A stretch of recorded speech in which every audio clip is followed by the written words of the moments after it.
Baik, Bismillahirrahmanirrahim. Assalamualaikum warahmatullahi wabarakatuh. Kami di sini dari kelompok web service, kelompok 6. Di sini kami membuat rancang bangun aplikasi konsultasi Q. Sebelumnya, perkenalkan dulu. Di sini kami terdiri dari 3 orang. Next. Nah, di sini ada saya sendiri, Fikri Jaldi, dengan NPM 2076043. Ada Rika Lepiana dengan NPM 207060501 dan juga ada Siti Anissa dengan NPM 207606022. Next.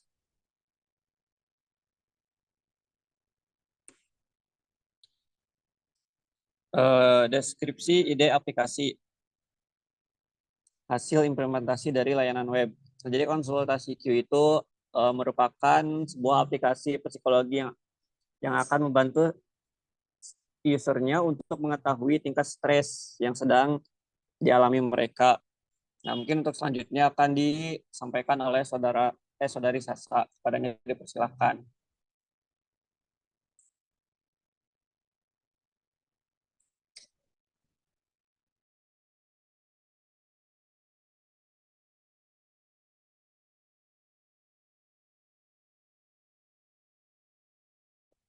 Baik, mungkin di sini saya akan menjelaskan fitur-fitur yang akan dimiliki oleh aplikasi dari konsultasi Q. Di mana fitur-fitur ini yang pertama terdapat login atau user admin, lalu ada home yang akan memberikan detail menu informasi yang berisikan informasi seputar teknologi dan akan terdapat 2 fitur, yaitu tes persentase dari stres atau depresi dan tab untuk konsultasi secara online. Nah, tab tes presentasi di sini juga akan menjadi fitur yang mengharuskan user untuk mengisi atau menjawab beberapa pertanyaan yang akan menjadi penentu hasil presentasi dari tingkat depresi atau stres yang sedang mereka alami. Lalu terdapat tab konsultasi yang akan menjadi ruang untuk memilih dokter dan berkonsultasi secara online dengan dokter yang sudah dipilih oleh user. Selain itu juga terdapat fitur yang ada dari sisi admin, yaitu penyetujuan mengenai konsultasi tersebut, di mana apabila user sudah melakukan pembayaran untuk konsultasi, maka admin akan memeriksa pembayaran tersebut dan menjembatani proses konsultasi tersebut antara user dan dokter terkait. Dan akan juga terdapat fitur pembayaran yang akan menjadi API dalam aplikasi ini. Nah, aplikasi ini juga akan menerapkan implementasi web service-nya itu yang seperti saya yang sudah sebutkan tadi, bahwasanya implementasi web service ini akan diimplementasikan API-nya melalui fitur pembayaran atau payment gateway yang akan memungkinkan user untuk melakukan pembayaran melalui credit card ataupun e-wallet. Untuk UML-nya yang pertama ada use case diagram. Nah, di sini bisa kita lihat bahwasannya user itu bisa melakukan login, home, tab test, stress, tab konsultasi, dan payment. Dan dokter hanya bisa melakukan login, tab konsultasi, dan konsul approve. Admin bisa melakukan semuanya. Di sini ada kelas diagram di mana user itu akan memiliki nama, nomor telepon, alamat email, lalu bisa melakukan login ke dalam web, di mana web akan memiliki fitur login dan password, lalu ada home, di mana memiliki detail menu dan informasi, dan selanjutnya seperti yang terdapat di diagram ini. Lalu terdapat sequence diagram, di mana prosesnya ada 3. Yang pertama itu untuk melakukan login. Ketika melakukan login, kita memerlukan sebuah username dan password, lalu akan masuk ke dalam sistem dan masuk ke validasi database, lalu sistem akan memunculkan home kepada user. Dan untuk melakukan tes, si user akan melakukan tes, lalu masuk ke dalam tab tes, dan si sistem akan menampilkan persentase dan pertanyaan-pertanyaan untuk user, sehingga akan tampil hasil dari persentase tersebut. Nah, lalu ketika hasil persentase tersebut sudah tampil, maka sudah seharusnya user itu akan ditindaklanjuti untuk berkonsultasi. Maka user akan melakukan pembayaran, di mana prosesnya itu akan melalui pembayaran dan akan divalidasi oleh sistem sehingga user dapat melakukan konsultasi. Lalu untuk proses konsultasi akan dilakukan oleh fitur konsultasi Q yang akan dilakukan konsultasi bersama dokter. Untuk selanjutnya saya kembalikan kepada Pikri. Terima kasih kepada Sasa yang sudah menjelaskan materinya. Untuk selanjutnya akan dijelaskan oleh Rika. Kepadanya dipersilahkan. Baik, terima kasih kepada moderator. Di sini saya akan menjelaskan mengenai activity diagram dan juga ERD. Yang pertama yaitu activity diagram. Terdapat beberapa activity diagram. Yang pertama activity diagram register. Yang pertama masuk ke halaman web terlebih dahulu untuk melakukan pendaftaran. Lalu akan menampilkan form sign up. Lalu pada form tersebut akan menginputkan data yang akan divalidasi. Lalu akan masuk pemberitahuan kepada email jika berhasil, maka akan menampilkan halaman utama dan jika gagal maka akan kembali ke halaman web. Yang selanjutnya itu activity diagram login. Yang pertama masuk ke halaman web, lalu akan menampilkan form login. Di sana akan diminta untuk menginputkan username dan password. Jika benar maka akan menampilkan tampilan halaman beranda dan jika gagal maka akan kembali ke halaman web. Selanjutnya yaitu activity diagram pada user. Yang pertama melakukan login terlebih dahulu, lalu inputkan username dan juga passwordnya. Lalu akan ada validasi. Jika berhasil maka akan menampilkan halaman menu detail informasi, lalu melakukan tes analisis presentasi depresi atau stres. Lalu dapat melakukan order konsultasi online. Jika akan melakukan order, maka melakukan pembayaran dan jika tidak, maka langsung log out. Yang selanjutnya activity diagram presentasi depresi atau stres. Yang pertama membuka tab, lalu akan menampilkan halaman tes. Lalu dapat menganalisis presentasi depresi atau stres. Lalu user akan mengisi dan menjawab pertanyaan. Jika jawaban tersebut berhasil di input, maka akan menampilkan hasilnya. Selanjutnya, activity diagram konsultasi. Yang pertama, melakukan login terlebih dahulu dan menginputkan username dan passwordnya. Lalu ada validasi login, lalu akan masuk pada halaman daftar menu. Di sana, jika akan konsultasi, maka pilih form tersebut, maka akan menampilkan halaman konsultasi. Di sana ada validasi pembayaran yang akan divalidasi oleh admin. Lalu dapat setelah melakukan pembayaran, lalu dapat memilih dokter untuk melakukan konsultasi. Selanjutnya, activity diagram pada admin. Admin juga melakukan login terlebih dahulu dan akan memvalidasi login tersebut. Lalu akan menampilkan halaman detail informasi. Admin dapat melakukan validasi pembayaran pasien. Di sana, admin dapat memberikan persetujuan atau tidaknya setelah pembayaran yang dilakukan oleh user. Next. Dan ada activity diagram pembayaran. Yang pertama membuka tab, lalu akan menampilkan halaman detail informasi. Di sana ada order konsultasi online, lalu pilih fitur pembayaran.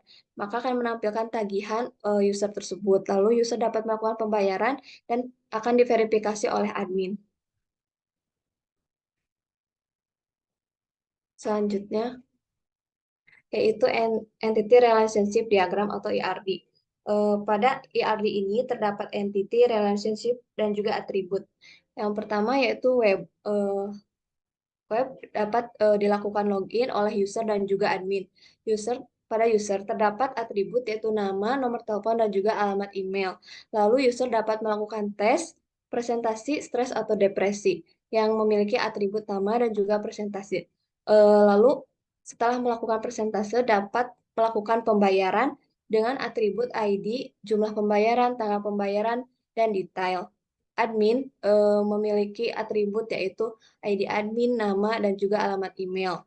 Admin akan melakukan persetujuan pembayaran jika user akan melakukan konsultasi. Jika sudah disetujui oleh admin, maka user dapat melakukan konsultasi dan memilih dokter. Dokter memiliki atribut yaitu nama, jumlah pasien, dan juga jam kerja. Pada garis antara entity dan juga relationship terdapat 1 dan juga N, yang berarti setiap entitas pada himpunan entitas 1 dapat berhubungan dengan banyak entitas pada himpunan entitas yang lainnya.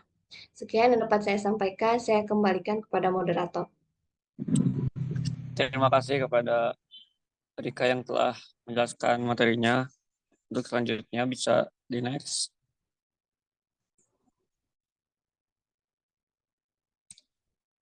Nah, untuk selanjutnya adalah prototipe aplikasi. Seperti yang ada di tampilan, kita menggunakan aplikasi Figma, dan ini tampilan di Figma-nya.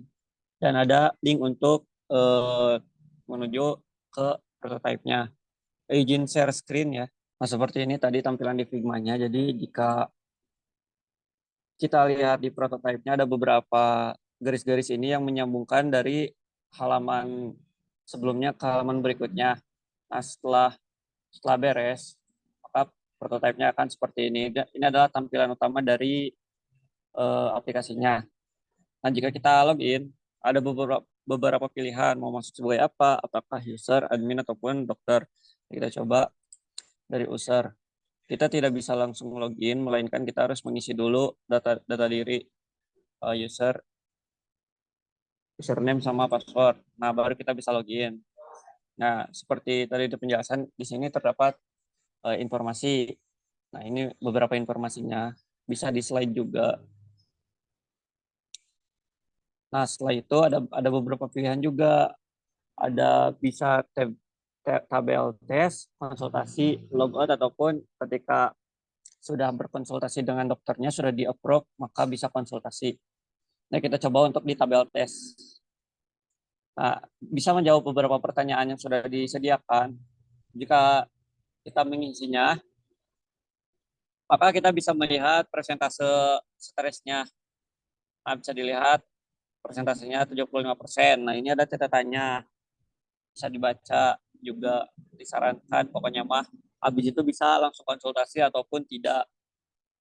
Nah, kalaupun misal kita mau konsultasi, kita akan diarahkan ke tab memilih dokter.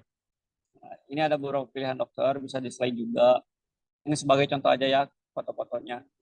Nah, setelah itu kita bisa mengisi data diri, seperti milih siapa dokternya, terus mengisi alamat, dan seperti yang sudah dijelaskan di web service-nya ada pembayaran. Nah, di sini kita bisa mencobanya dengan menggunakan BRI. Selain BRI juga bisa menggunakan yang lainnya. Nah, setelah dibayar, maka akan tampil seperti ini. Tagihannya berapa, dan juga statusnya. Di sini kan masih menunggu pembayaran. Nah, jika sudah seperti itu, maka kita kembali. Jika kita, ini sama aja sih. Nah, setelah itu, kita tinggal logout aja.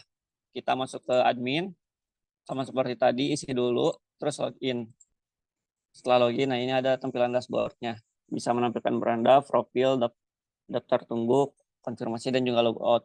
Kita bisa lihat yang menunggunya ada 4 orang. Nah, salah satunya kita yang tadi udah order. Nah, jika kita ingin menghapusnya, maka bisa kita hapus dan berperang satu. Seperti itu, kita balik ke beranda, kita daftar tunggu, dan kita bisa, misalkan kita menyetujuinya sebagai admin, maka akan ditampilkan di konfirmasi, sudah terkonfirmasi. Di sini ada 2. Nah, setelah itu juga kita bisa melihat ada profil. Nah, profil di sini itu admin ya. Seperti itu. Jika sudah, kita bisa logout juga. Nah, kita masuk ke halaman dokter, masukkan lagi. Pas login, nah ini dokter. Dan ini ada beberapa orang yang sudah di-approve untuk melakukan konsultasi. Di sini juga ada info dokternya. Nah, kita contoh misalkan ada si Hilda nih. Hilda mau berkonsultasi. Nah, ada beberapa percakapannya seperti itu. Ini untuk dari interface dari si dokternya. Jika udah, kita logout aja. Kita coba masuk lagi ke user. Karena tadi udah di-approve, maka kita bisa konsultasi. Nah, ini ada dokternya. Dan kita bisa melakukan konsultasi. Nah, ya mungkin segitu aja lah untuk prototipe aplikasinya. Mungkin cukup sekian ya presentasi yang bisa kami sampaikan. Mohon maaf jika kurang sempurna, karena yang sempurna mungkin ketika kita masih bersama. Mohon maaf jika banyak salahnya. Kalau ada salah, mau dibicarakan dengan baik-baik, bukan malah pergi mencari yang lebih baik. Ya, cukup sekian lah pokoknya mah. Kesepian tanpa kekasih, cukup sekian dan terima kasih. Assalamualaikum warahmatullahi wabarakatuh.